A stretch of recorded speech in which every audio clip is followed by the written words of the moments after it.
Just as King Solomon did in Old Testament times, we all can learn a lot through our life experiences and observations. Even so, we need to learn to distinguish between what's true about us versus the truth about us. Anyone can gather facts about what exists, but just because something is true doesn't mean it's the truth. That is, our experiences and observations help us describe life.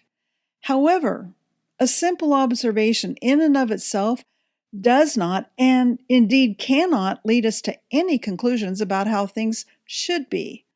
For that, we need an accurate understanding of the truth about who we are and whose we are, as well as an accurate understanding of God's created order.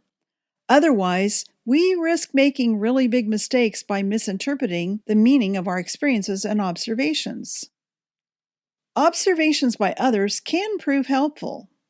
A number of researchers have studied the process of human development from a psychological perspective, and those who have contributed to the theory of attachment have provided us with some easily understood information about who we are, particularly in relationship to one another, and even to our Creator. The theory of attachment was originally used in the study of children and their caregivers. Subsequent researchers began to explore how this theory might also be applied to adult relationships. I prefer to use one of the earlier models of adult attachment because it's easy to understand and will be helpful for our present discussion. Much to our advantage, psychologists have also conducted more than 3 decades of research about marriage, so we're going to take a look at their findings as well. So I have a question for you. Have you ever been in love? The fact of the matter is, we all fell in love for the first time when we were just tiny babies. If you doubt that, just observe the way an infant looks into his mother's eyes. How interesting that a newborn's vision is its very best at a distance of 7 to 10 inches, which just so happens to be the same distance it is from his eyes to his mom's eyes while she's nursing him. Is our Creator amazing or what? The truth is, most of us have had an intimate relationship with someone at least once in our lifetime. Yes, for most of us, it was Mom. You may be one of those whose experience of love was short-circuited for one reason or another, but most of us have had at least a taste of love, no matter how brief. Psychologists say we continue to search for that same depth of emotional connection throughout our lives. Is love really that hard to find? Sadly, it can be, especially when we're unaware of what it takes to create and maintain an intimate connection with someone of the opposite sex. Nevertheless, we're intimately familiar with that longing. The subject of love, especially the romantic kind, has been the core of art and literature throughout the ages.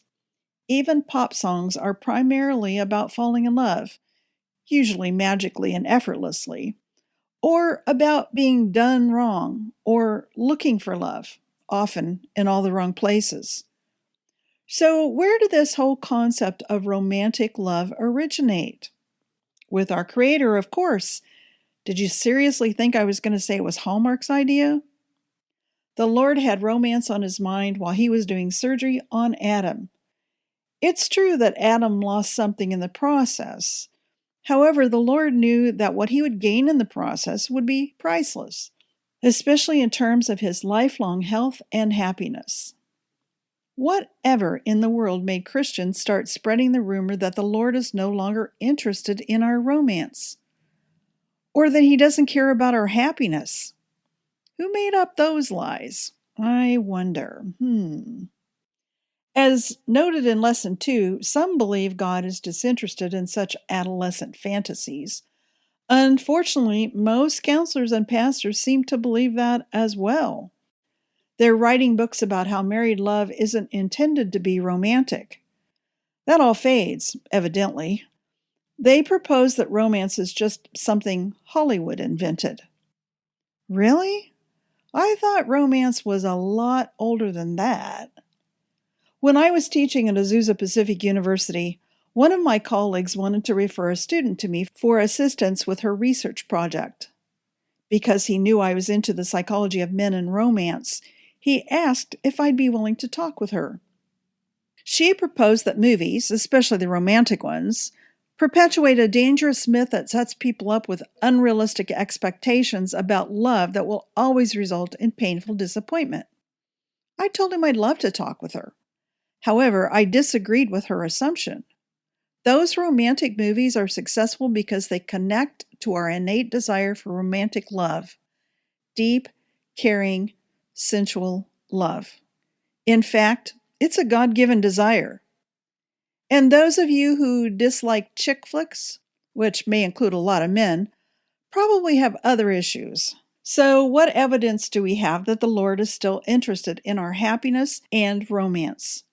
Well, he put those two people together in the garden because it wasn't good for Adam to be alone. No, Adam didn't need a housekeeper or someone to wash his clothes and cook his meals. So it must have been something else, yes? And if you'd like a whole book full of evidence that the Lord is romantic, check out the Song of Solomon.